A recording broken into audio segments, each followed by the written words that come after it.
Bien, ante todo,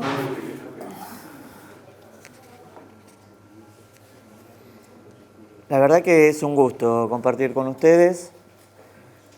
Agradezco a cada uno, me parece importante este momento, me parece importante lo que generamos el año pasado, en abril del año pasado, como un primer encuentro en la COPAL y la UNTREF, como posibilidad de pensar. Me parece interesante, seguramente no somos los únicos, ¿no? Estamos como corridos en alguna orilla para pensar nosotros, y debe haber otros que están en otras orillas y que también tienen sus certezas y sus aciertos, que vale la pena empezar a dialogar. Yo sigo definiéndome que yo no soy filósofo, ¿bien? Yo no soy del campo de las ciencias políticas.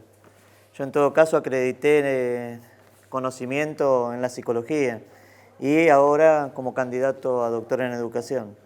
Así que eso no habla de mí. En todo caso, lo que habla de mí, como dije la vez pasada, tiene que ver con una búsqueda de la serenidad.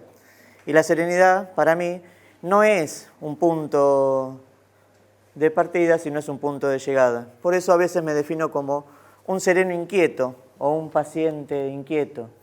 Me parece que el movimiento genera sentido.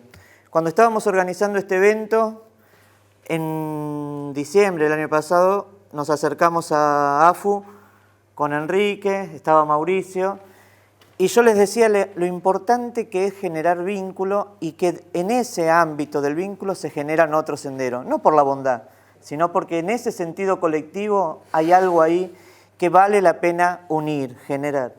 Y Mauricio decía, con respecto a mi propuesta de organización, es que decía que nosotros necesitamos cosas para pensar. Pepe no necesita, él piensa en el movimiento. Y a mí me parece que esa inquietud constante de serenidad me permite pensar. Por eso yo quiero plantearles a ustedes tres grandes momentos. Un primer momento que es lo que yo veo hoy en día, de lo que yo puedo interpretar, acercar de América.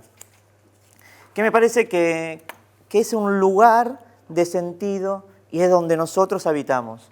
Que no es cualquier lugar. Es el lugar para nosotros. Un segundo momento que tiene que ver con este movimiento. Todo lo que generamos desde la Universidad Nacional de 3 de Febrero en este tema de identidad, de construcción y reconstrucción de identidades a partir de trabajar el pensamiento de Kusch y los movimientos que fuimos generando. Por otro lado, quiero presentar un ejemplo.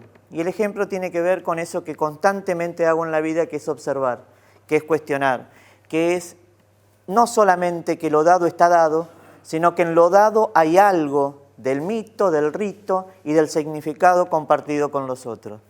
Y me parece que eso es el juego. En los juegos, en aquello que se juega cotidianamente o en el campo de la infancia, el sendero más deseado, hay algo ahí de un sentido que vale la pena develar. Como tantas otras cuestiones, como cualquier foto de un movimiento social o de la relación del Estado con una sociedad. En esa foto hay algo ahí implícito que vale la pena denotar. Es esa la propuesta a través de un juego milenario que es el Tinenti. El Tinenti es un juego, que ahora lo vamos a ver, que tiene que ver con el juego de las piedras, porque tiene una certeza, una realidad específica, mientras Occidente tiene otra certeza y otra realidad específica. ¿Bien? Para mí América, en este primer momento, tiene que ver con aquello que insiste en surgir de otra manera, constantemente. En la pequeña historia que habitamos estos últimos 500 años, dice Kusch, siempre se quiere habitar de otra manera América. ¿Bien? Se tendió a la conquista, se tendió a la violencia, pero siempre aparece otra forma de habitar en América. Y me parece que en los últimos años, los últimos 30 años, estamos tramitando desde el campo de la derrota, el campo de los fracasos, el campo de los logros. Pero esos altos consensos conllevan a entender ciertas cuestiones de dónde estamos parados. Llegamos a una colina. Y me parece que esa colina es la mercantilización de la vida. La mercantilización de la vida como lógica básica no es otra cosa que la lógica del consumo. Algo que se obtiene, que se usa y que se desecha. Y esa constante mercantilización de la vida es un movimiento de inercia que no permite pensar, simplemente enajena. Aleja a cada uno del otro. Y lo que fue en un momento la conquista del territorio para colonizar, hoy en día es la fragmentación constante en la tecnología. La tecnología no hace otra cosa que estar no ya con el otro, sino con uno mismo que ni siquiera es uno, sino es aquello que se relaciona con una cosa, que nos da supuesto bienestar y nos aleja constantemente de nuestro tiempo. Ahí, en esa impronta, me parece importante pensar que el recorrido del campo de la ciencia fue la historia de esa ilusión del progreso, el conflicto que movió la historia y lo que está apareciendo los últimos años en lo que se puede denominar la historia de las cosas, es la responsabilidad social que asumimos con nosotros y con los que van a venir. Porque no es solamente asumir la posta de la generación, resignificarla, sino qué es hoy en día lo que vamos a dejar. Y me parece que ahí nosotros tiene que ver con, desde la Universidad Nacional de 3 de Febrero, de rescatar a un pensador que evidentemente muchos conocían, acá están presentes, pero también muchos trabajaban en su aula, pero estaban como ocultos, estaban cada uno en su ámbito, estaban escondidos en la historia. Y me parece que Kusch es uno de los tantos, no es el único, ¿bien? Porque casi siempre la forma de pensar es homogénea, y nos damos cuenta que en eso homogéneo totalizante tiene mucha diferencia, tiene muchas estrategias de intervención. Y con Kusch, desde abril del año pasado, cuando nos juntamos en la Copal, en Buenos Aires, para pensar entre nosotros, en mayo de ese mismo año, Mauricio te acordarás, estuvimos en Maimará, ¿no? El lugar donde él termina su vida, ¿bien? O su recorrido de su forma de pensar que hoy en día lo habitamos de otra manera. En Maimará hicimos la segunda jornada. En Maimará afloró algo interesante. Muchos de distintas vertientes estuvieron presentes. Después de una primera jornada, hacía 6 meses, vertiente artística, sociológica, psicológica, filosófica, artística, y de qué manera cada uno le daba su impronta. Posteriormente, en diciembre, el pensamiento político de nuestra época lo conllevó a la necesidad de vincularse con el campo de la academia y lo hicimos en el Congreso de la Nación. Ahí estuvimos muchos de los que estamos acá presentes. Y en el Congreso de la Nación, en ese escenario del campo de esa tensión supuestamente política, hay ahí otra impronta de reivindicación de que la forma de pensar dan diferencia. Y me parece que el rescate de Rodolfo Kusch es un rescate bastante interesante. Y no me gusta la palabra rescate, porque rescatar es aquello que supuestamente tiene otro recorrido. En todo caso, lo que se hizo es una reivindicación, un reconocimiento a aflorar y pensar en América de otra forma. En febrero tuvimos la oportunidad de ir a Coimbra. Si bien es cierto que los vientos de esta época están entre la modernidad y el pensamiento eurocéntrico y la colonialidad en América para mirarla de otra manera, es cierto que reconocemos que Buenaventura Sousa Santos, con la epistemología del sur, se acerca mucho a estas otras maneras de pensar. Buenaventura Sousa Santos lo que nos permitió es pensar un momento de trabajo en conjunto. Y él decía, ¿por qué un pensador tan grande en su forma, en su estilo, es tan poco conocido como Kusch? Y evidentemente él dice, tendrá que ver con ciertas tensiones existentes, pero vale la pena profundizar en su conocimiento, en su pensar. Porque Kusch lo que decía que era muy interesante es, si yo busco más allá esa lógica del pensar en una ciudad o en el pensamiento andino, lo único que estoy buscando es lo profundo del pensamiento. Y lo profundo del pensamiento sigue siendo el campo de lo humano. Y en lo humano, ahí hay devenires de la intención, de los valores, de la experiencia y de una forma de aflorar en el mundo donde la conquista y la violencia nos dio una forma supuesta de creernos en contacto con los otros. Nosotros ahí también trabajamos en mayo en una actividad con la Universidad Federal de Bahía, uniendo diálogos de pensamiento. El pensamiento de Kusch con Milton Santos. Ahora en agosto hicimos la jornada. En la jornada, por suerte pudo venir Eduardo, que fue invitado para poder participar también de este encuentro. Creemos conveniente no ser fundamentalista de un solo autor, de una única forma de pensar, sino dialogar. En el diálogo está toda la diferencia, pero está todas las posibilidades de un encuentro. Y en septiembre está esta posibilidad, que no es cualquiera, es un recorte de una de las orillas. Seguramente hay otras orillas con otras formas y esquemas de conocimiento, ¿bien? Que puede estar dado por esos grandes vientos, del liberalismo por un lado, del marxismo por otro, pero me parece que lo que nos une acá también es una historia cercana al pensamiento popular, que es donde nosotros nos alojamos, donde nosotros reivindicamos ciertas cuestiones de eso que niega Occidente, pero a la vez lo afirma porque lo reconoce. Por eso Kandinsky decía que en lo negro no significa que es el final de todo, en lo negro está el inicio de otras cosas. Y me parece que ahí, como interesante, es pensar que yo en el primer encuentro di un cuadrante, 4 formas para acercarnos a pensar América. Y en el trabajo que fui haciendo durante todo este año, en aquel cuadrante yo dije que no hay historia sin imperio, dice Edward Said, y que el imperio era el ejercicio público del poder, el ejercicio del dominio del gusto, la forma de estructura económica de relación, y la colonialidad era esta cuestión específica de relacionarnos en común por el saber, por el poder y por el ejercicio de la distribución económica. Entre el imperialismo, entre el imperio y la colonialidad, había un hábitus. Es como un cuadrante donde está el imperio, la colonialidad, el hábitus y el saber. Y el saber es el saber de las cosas, el saber de la producción. Buscando a partir de pensar esa misma cosa con la lógica del capitalismo que trabaja Lacan, me di cuenta que era muy parecido a la semejanza. Para Lacan, lo que está primero es la verdad. Es estos supuestos axiológicos de los cuales ya no se discuten. Posteriormente está el saber. Está en relación constante con el agente, con ese sujeto que quiere aparecer. Y a la vez está en la posibilidad del producto. Lo que estoy intentando hacer ahora es cómo esa lógica del capitalismo y eso que visualicé como una forma de acercarnos a la realidad puede tener una tramitación distinta en América. Y en eso voy a traer 2 ejemplos. Uno es el famoso, que ustedes ya saben, que ya les anuncié, que es el Tinenti. El Tinenti se juega con piedras. Las piedras casi siempre son sagradas para muchos. Con las piedras, el ejercicio es simplemente, no es un acto de habilidad y de destreza, es una cultura específica que hay que tener, ¿no? Se tira y se vuelve a agarrar. Y así es el ejercicio del Tinenti. Todos han jugado en algún momento de su vida. ¿Bien? No es algo fácil, Juan. ¿Qué? Podemos hacer un campeonato. ¿Bien? Que siga. El Tinenti no es algo fácil para jugar y hay que respetarlo. El Tinenti es una de las posibilidades para pensar América, pero yo también les traje otra porque en el recorrido cuando fui a Salvador me di cuenta de algo que era increíble. Yo estaba en Salvador, estaba en el Museo de Arte Moderno. ¿No, Eduardo?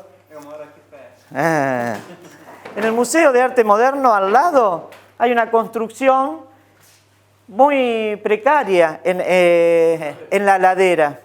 ¿Cómo? Ahí. En la ladera de ese cerro, se podría denominar así, Eduardo, moran, ¿no?, los habitantes que están al lado del museo. En el museo, los días sábados, hay jazz para la clase media que va a escuchar. Y casi siempre son los músicos muy interesantes de ese dominio del gusto que están ahí. Los que van son de una clase social determinada. Por arriba pasa la carretera, pasa una autopista que permite... Arriba de la autopista están uno de los metros cuadrados más caros de Bahía, según tengo entendido, justito al lado de la favela. Sí, seguramente. Pero en el museo lo que hay es, todos los domingos, cuando está libre el museo y otro día seguramente también, van a ver la puesta del sol, el horizonte donde se puede mirar desde ese lugar hacia el progreso de la ilusión de la humanidad. Bien, pero al lado conviven y habitan los otros, lo popular, lo incierto, ¿para quién? Para Occidente. Cuando empiezo a mirar, ahí arriba, en el lugar donde se usa el estacionamiento, ¿lo llegan a ver? Es como si fuesen las autopistas en la ciudad de Buenos Aires, ¿bien? Abajo utilizan el estacionamiento que está vacío el domingo para escuchar música, para encontrarse, para estar cercanos. Mientras los otros, ¿bien?, están ahí escuchando. Mientras los otros miran el horizonte. Van a buscar en esas cámaras fotográficas que no son de ahora, son las próximas que van a venir, a encontrar esa imagen del progreso que seguramente se ve más allá del horizonte. Lo que a mí me surgió fue ¿Qué hay ahí en el campo de lo popular que afirma algo que no necesita de tanta certeza y acierto del campo de Occidente? Entonces lo que digo es, que lo trabaja Kusch, en lo negado evidentemente hay una afirmación. Y la afirmación de lo negado es que en lo popular tiene un saber que es intuitivo. Y ese saber intuitivo es un saber que la razón no sabe. Mientras los que están mirando el horizonte tienen una razón que explica su acción, pero no denota un sentido claro, porque ha perdido esa posibilidad del lazo con el otro. Los otros, conviviendo con lo ediento, intuyen que ahí hay algo de un acierto que está latiendo, insistiendo, resistiendo, mientras los otros generan una lógica del consumo cotidiano, constante, mientras algunos en el campo del juego, lo popular, saben que para jugar hay reglas, pero saben que hay un tiempo, las cosas son finitas. Los que miran el horizonte, para ellos es infinito. Los que están mirando el horizonte no necesariamente creen, lo que hacen es adherir a un relato. Los que juegan, los que están ahí abajo, siempre creen, porque en esa creencia hay otra verdad, hay otro acierto. Y me parece que esto es lo que aparece como fuerte.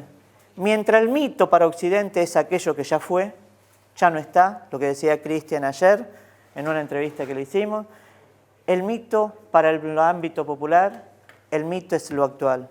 El rito es una ceremonia en conjunto con el otro para conjugarse ante la posibilidad de lo incierto. Mientras en Occidente, el rito simplemente hoy en día es una ceremonia que convoca al bienestar de uno. Entonces, me parece que ahí es interesante pensar algunas cuestiones. Mientras en Occidente el mito es lo antiguo, en América el mito es actual. Mientras en Occidente el rito fragmenta, en América el rito conjuga un lazo comunitario. Mientras la lógica de Occidente es el consumo, la lógica de América es el devenir conjugado en un destino en conjunto para estar siendo. Mientras el tiempo en Occidente es infinito, siempre se quiere crecer, en América el tiempo es finito. Mientras en Occidente las cosas son determinadas y se devaloriza lo que no es populismo, es aquello que no puede ser explicado por la razón, para América las cosas pueden ser determinadas e indeterminadas por el azar. Yo puedo tirar y en la misma acción puedo agarrarlo o no agarrarlo. Yo puedo constantemente jugar, yo puedo estar ahí, puedo estar debajo de esa caverna compartiendo lo ediento, pero a la vez puede pasar otras cosas y seguramente es en conjunto la búsqueda de esas soluciones. Mientras la ilusión del progreso se asienta en Occidente, acá yo creo que la acción es dada por el mismo movimiento del sentido colectivo, por el compartir. Mientras uno conoce, el otro sabe.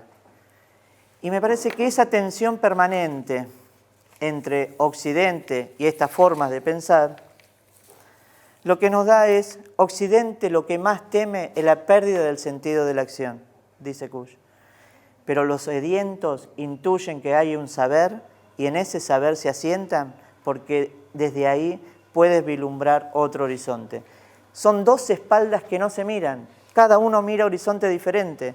Lo increíble es que quienes comparten el dominio del gusto de ese lazo, de ese horizonte, cuando escuchan su música de élite, les molesta que esa música risonante sea tan alta. Quieren que tenga un mismo dominio del gusto. Mientras los que escuchan esa música disonante no necesitan saber si los otros escuchan y qué escuchan. Hay algo de la molestia que no es de Occidente. Hay algo de la molestia que es el otro. Y me parece que hasta que América no surja como algo constantemente que está surgiendo, es una pregunta que nos interroga constantemente. Es cierto, nos asentamos, según una corriente filosófica, en la acumulación originaria, pero no alcanza para explicar las cosas hoy en día la acumulación originaria, porque los procesos son mucho más complejos, las estrategias tienen que ser diversas. Pero lo que hay de cierto es que sin asombro, sin asombrarnos en lo cotidiano de la vida, sin asombrarnos en poder encontrarnos acá, en darnos cuenta que hay distintos pensamientos que cada vez profundizamos más y que hay orillas distintas del pensar. El asombro originario es fundamental para entender de que las cosas no están dadas porque están dadas, sino que hay que cuestionarse eso para hacer otra cosa. Y lo dado es interesante porque nos da la posibilidad de pensar el dado. Ciertos esquemas de nuestra forma de conocer ya están, ya son caducos. Seguimos pensando con conceptos muy antiguos. El dado no es la única forma. Si yo pregunto cómo es un dado, para todos se nos va a asemejar una sola imagen. Y el dado, tanto como lo dado, pueden ser diferentes. Y para cerrar, lo único que les digo es que siempre hay un asombro originario. Y el asombro es pensar que el dado es diferente.